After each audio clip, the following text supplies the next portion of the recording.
मिलती है, कैसे चलती है, लेकिन परिवार की व्यवस्था कैसे चलेगी, आप परिवार के बीच में कैसे रहेंगे, इसकी शिक्षा संत और गुरुजन ही दिया करते हैं।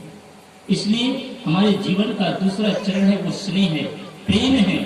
अगर जीवन में प्रेम नहीं तो सब कुछ सुना है।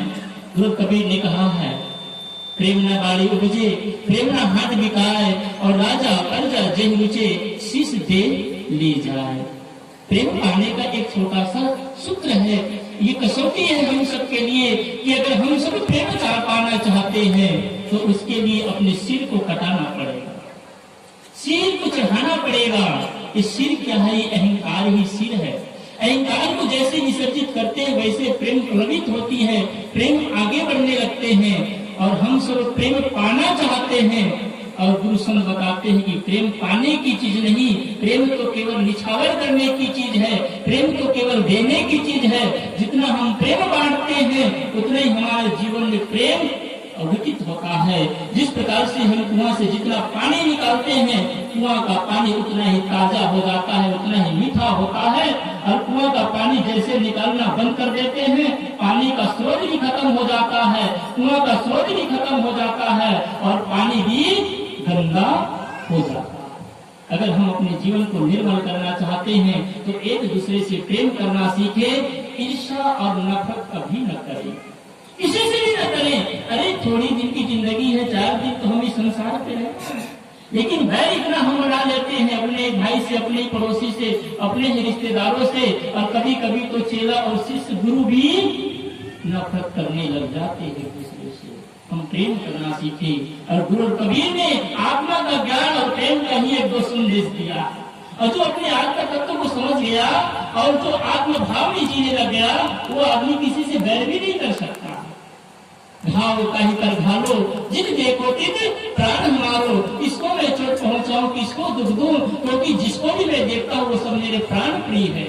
अभी हमें अपनी पत्नी प्यारी लगती है, अपने बच्चे प्यारे लगते हैं। जिस दिन हमारे समूह सृष्टि में प्रेम उत्पन्न हो जाएगा, सबको हम प्यार से देखने लग जाएंगे, उसी दिन तो हमारे लिए सब परिवार हो जाएगा। तीसरा है सम्मान।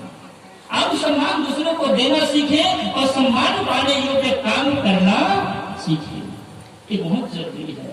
आप सबको मैं बताऊं, आपके पास अतुल्य धन हो, संपत्ति हो, आपके परिवार हो, लेकिन समाज में आपकी प्रतिष्ठा ना हो तो समाज में एक पल भी रहना पसंद नहीं करेंगे। और जितनी भी आत्महत्याएं होती हैं, उस आत्महत्याओं में कम से कम 75% जो आत्महत्या है वो आत्मसम्मान की गरिमा को बनाए नहीं रख पाते हैं। उसको लगता है कि मैं समाज में जीने लायक नहीं हूँ, तभी वो आदमी आत्महत्या भी करता, गलत कर्म करता है। तो मरने की क्या जरूरत? तो ये समझता है कि समाज में अब सिर उठा करके चलने लायक नहीं हूँ। इसलिए हम दूसरों को सम्मान भी दें और सम्मान पाने योग्य काम भी करें।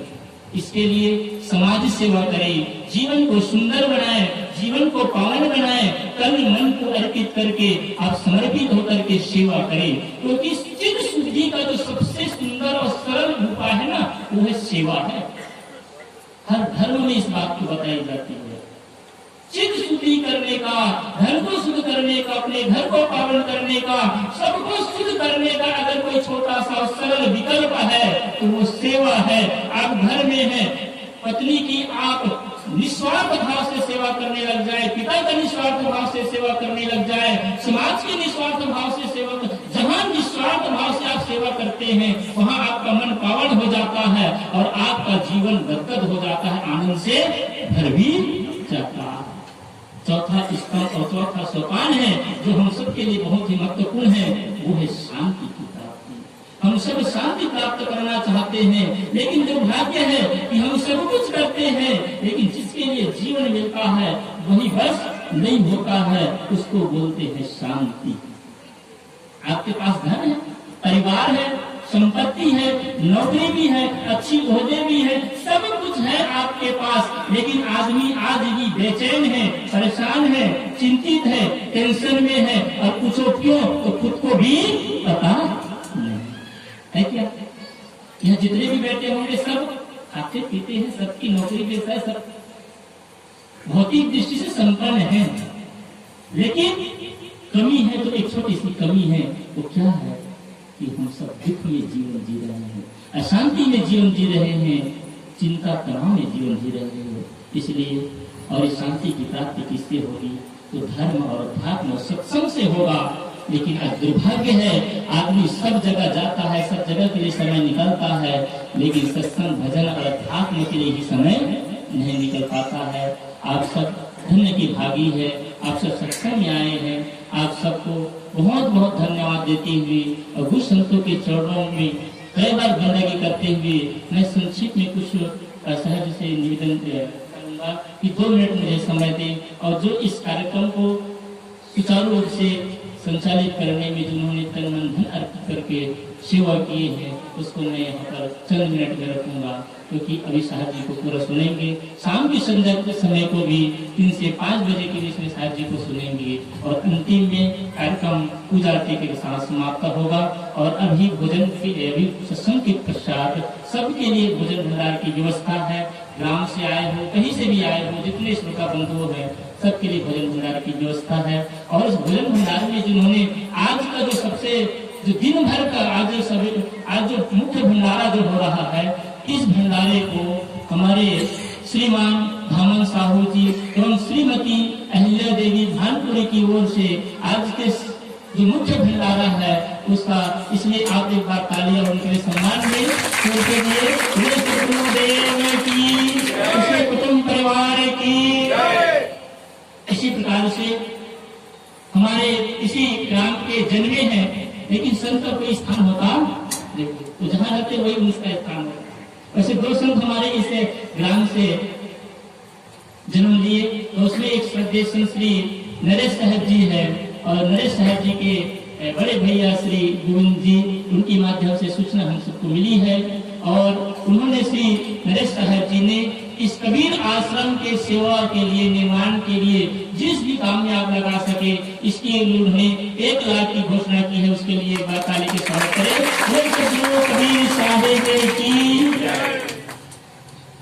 और इसी कड़ी में हमारे संतोष साहब जी, देखिए उसके पास कुछ न होते भी जब भी कोई संत पूजन आते हैं, अपने आंगन में ले जाकर के सवेरे शाम का भोजन कराते हैं।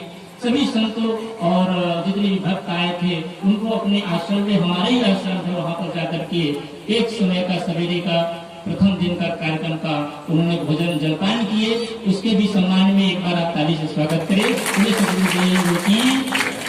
इसी प्रकार से कल शाम का संपूर्ण भक्त और संतों का भोजन श्रीमती शांता देवी एवं गणेश जी ने यह व्यवस्था की और वहीं सब जाकर के भोजन किए उस गृह में। इसलिए शाम का भोजन उसकी ओर से बना हुआ था। उन्हें उसके कुटुंब परिवार की। आज श्रीमान गोविंद साहू, छोटे गोविंद इस पारा साहू का रहती है, उसके माध्यम से सवेरे का